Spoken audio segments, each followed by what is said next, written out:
Welcome back everybody, it's Big Chris. I've still got that big receding hairline, unfortunately, and in today's video we're going to be doing something a bit different. Let's talk about the Tudor wedding night, where big sexy Henry VIII would invite all of his wives into his bedchamber and show everybody how he could, do that. So let's see what happens. So life for a Tudor monarch was a public affair. Even the most intimate moments of his life was not private. In fact, privacy didn't really exist for the Tudors. So they were constantly surrounded by their attendants, courtiers and ministers. So on the royal wedding night, the ritual of the bedding ceremony was a public reassurance that the marriage had been consummated, thus making it legally binding.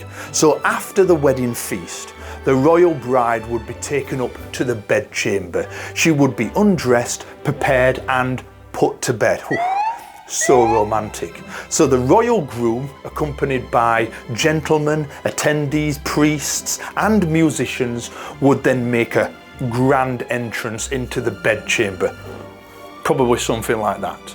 So the couple would be served a punch of herbs and spices, whilst the priests would say blessings over the marital bed.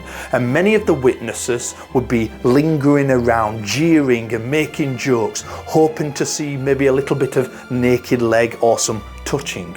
Now, suggestive noises coming from behind the closed bed drapes was always a good sign that the consummation was about to begin, and the witnesses would slowly leave the young couple to get on with the old business.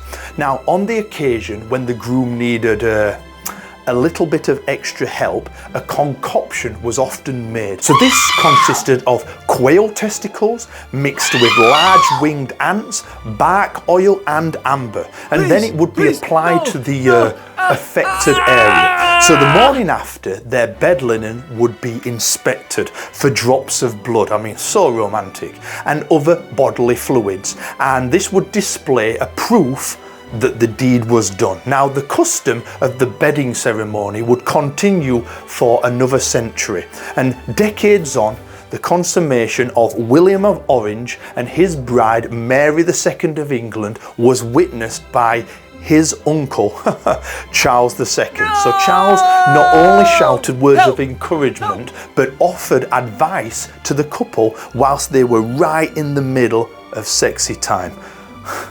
I mean, wow, good times, eh?